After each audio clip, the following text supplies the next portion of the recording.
July of 1979 was the time Michigan was the place. The Motor City was pumping and jumping with Motown sounds, a thriving auto industry, and the American dream was on everyone's horizon. Disco was still the sound of the times, with everyone who was anybody getting a little down and funky. The 60s were long gone, and rock and roll was here to stay, because TVs were fast becoming part of American society, along with baseball. And the Cold War could be viewed on any TV screen of anyone who could see a TV screen at the time.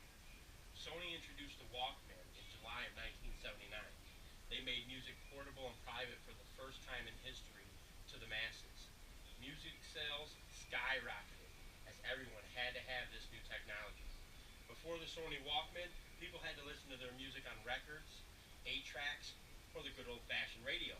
But Sony changed the face of music forever by making it portable. The sad fact about such a great technology is that we no longer need it today since the age of digital files. The Susan B. Anthony coin was produced and being issued as new legal tender in the United States. Finally, a dollar was available as something other than paper notes. Now dollars can jingle around in your pocket all day long like leftover change from a cup of coffee. For the first time in American history, a woman was on the face of the bill. Women were now money. A win in the fight for women's equality. Susan B. Anthony was never fully accepted in the business industry, so it quietly died off. There aren't many left in circulation, but every once in a while you might find one when you get some change. Saddam Hussein was elected as the leader of Iraq by his own people, which ended up being a huge mistake that the people didn't realize until a little bit too late down the road. Saddam is considered one of the most ruthless dictators in history, especially the way he treated his own people. Saddam being elected was very detrimental to the United States economy as well. It directly affected our foreign policy for quite a few years. The war that President Bush waged against Iraq and Saddam forced our military to destroy their complete military grid and rock the very foundation of their entire country. Saddam has been tried and convicted as an international court for his crimes against humanity and his own people he has sworn to take care of. The statistics of July of 1979 for the average cost of living has drastically changed since I was born.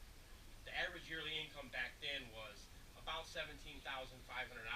Monthly rent was about $280. A new house cost about $58,100. And gas, a gallon of gas was only 86 cents a gallon.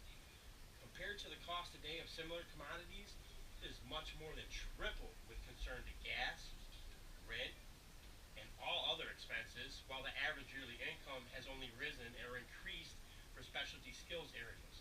The cities have grown quite large since 1979. So has the world's population. The average income per family compared to the average income of the 1% has multiplied 10 times over the past 3 decades.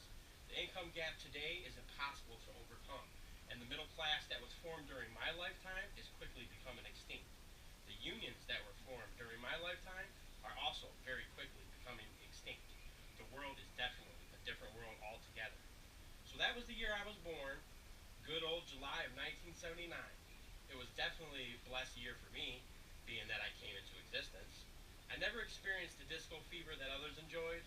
My genre was more geared towards rock and roll or the new age of hip-hop forming in the late 80s or 90s. Finally, out of the war with Vietnam, many people were rebuilding families, and middle America was booming in every industry. Saddam Hussein was new, Sony controlled the music, and women were now made of money thanks to Susan B. Anthony coins. The differences between now and then are like black and white. The world will never be the same. Technology has seen to that. The advances in technology in the past 30 plus years have far surpassed what anyone thought was possible way back then. Given what I know about the differences between the two, I would rather live back when the times were simpler and everything doesn't seem so rushed all the time.